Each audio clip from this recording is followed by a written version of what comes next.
অয়ন ঘোষালের কাছে এবার যাই। আমাদের প্রতিনিধি অয়ন ঘোষাল অমরপল্লী থেকে আমাদের সঙ্গে সরাসরি রয়েছেন।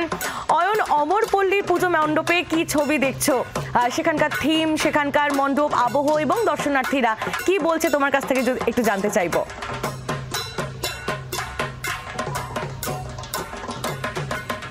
এই মুহূর্তে যারা জি24 ঘন্টায় চোখ রাখছেন তাদেরকে একদম মহাপঞ্চমীর সূর্য যখন মধ্য গগনে, তখন এখানে কিন্তু আমরা সেটা বুঝতেই পারছি না, কারণ আমরা তো বিড়লা তারামণ্ডলের ভেতর ঢুকে আছি।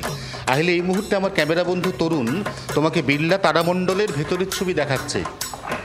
প্রথমে আগে ছবিটা দেখো, ছবিটা কি অপূর্ব। একটা অস্থায়ী দুর্গাপুজোর মণ্ডপ, তাতে কত অধ্যাবসায়, কত পরিশ্রম জড়িয়ে থাকে, যেখানে মাথার উপর কার্যত বিশাল এলাকা জুড়ে এইরকম একটা ভ্রাম্যমান প্ল্যানেট অডিটোরিয়াম তৈরি করা যায়, যে অডিটোরিয়ামের মধ্যে আমরা মহাজাগতিক সমস্ত বিষয় ঠিক যেরকম বিড়লা তারামণ্ডলে দেখে থাকি সেটা ফুটিয়ে তোলা হয়েছে। আবারও বলছি, মাত্র পুজোর এই কটা দিনের জন্য একটা এত বড় এলইডি বা প্লাজমা বসানো হয়েছে, যেটা গোটাটাই হচ্ছে মণ্ডপের ছাদ।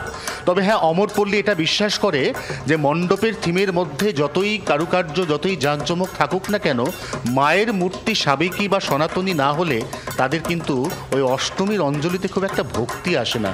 এবং ঠিক সেই কারণে যখন একদিকে মাথার ওপর বর্ণাঢ্য থিমের চমক, ঠিক তখন সনাতনী মায়ের ডাগর ডাগর চোখ দুখানি আমাদের আক্ষরিক অর্থে দুর্গা পুজোর যে প্রশান্তি, যে তৃপ্তি, সেটা দেয়। আমি অবশ্যই এখানকার যারা কর্মকর্তা রয়েছেন তাদের সঙ্গে কথা বলবো। আমি সরাসরি কথা বলবো পুজোর সভাপতির সঙ্গে। আপনি আগেই বলেছিলেন যে অমরপল্লী থিমের যতই চমক দিক না কেন, মায়ের এই মুখখানা বোধহয় অমরপল্লীতে বেশ কয়েক বছর ধরে একেবারে অবিকল থাকে, কি তাই? একদম।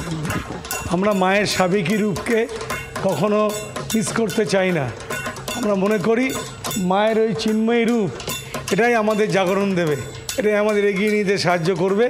সেই জন্য মায়ের এই রূপ, এই অঞ্জলি অষ্টমী, নবমীর পুজো, সন্ধি পুজো, সপ্তমীর পুজো, সবটাই কিন্তু মাকে ঘিরে। তাই মাকে আমরা, আপনি সভাপতি হলেও আমি তো এখানে দেখতে পাচ্ছি এই পাড়াতে যত পুরুষ রয়েছেন তার থেকে পাড়ার যারা চিন্ময়ী তাদের তো ভিড় অনেক বেশি।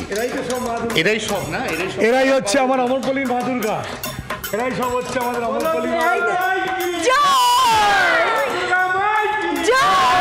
উৎসবের প্রকৃত যে পরিবেশ, সেই পরিবেশটাকে অনুভব করতে গেলে কলকাতার বিকল্প এই যে বিড়লা তারামণ্ডল, এখানে প্রত্যেককে একবার করে আসতে হবে, কারণ একেবারে অবিকল সমস্ত থিম ফুটিয়ে তোলা হয়েছে। এবং তার সঙ্গে যেহেতু এই অঞ্চলের মানুষ, তারা কলকাতায় গিয়ে অত দূরে ওই বিড়লা তারামণ্ডল দেখতে পান না বা এখনও দেখার সুযোগ পাননি, তারা এবারে একেবারে 16 কলা পূর্ণ করে দিতে পারবেন, এমনটাই কিন্তু পুজো কমিটির উদ্যোক্তারা বিশ্বাস করছেন। ইতিমধ্যেই প্রচুর ভিড়। আমরা এখানে লাইভ অনুষ্ঠান করছি বলে প্রবেশ কিছুক্ষণের জন্য বন্ধ রাখা হয়েছে, নালে কিন্তু এই মণ্ডপে পঞ্চমীর একেবারে সকাল থেকে একদম ঠিক মানুষের ভিড়। একেবারেই অয়ন, তোমার মাধ্যমে সেই ছবি আমরা দেখছি। একদিকে যেমন অমরপল্লীর অসম্ভব সুন্দর এই থিম, এই কাজ, তাদের একেবারে গোটা একটা জায়েন্ট স্ক্রিন বসিয়ে দেওয়া ছাদে মণ্ডপে, তা তো চারটিখানি কথা নয়। আর তার সঙ্গে মায়ের এই অপূর্ব রূপ, মৃন্ময়ী মায়ের চিন্ময়ী রূপ। অমরপল্লীর উদ্যোক্তাদের সঙ্গে আমিও কিন্তু একমত, কারণ মায়ের এই মুখটা না দেখলে বা মায়ের এই মূর্তিতে পুজো না করলে, পুজো না দিলে যেন কোথাও একটা শান্তি হয় না। বাংলার আওয়াজ, বাঙালির আবেগ, জি24 ঘন্টা।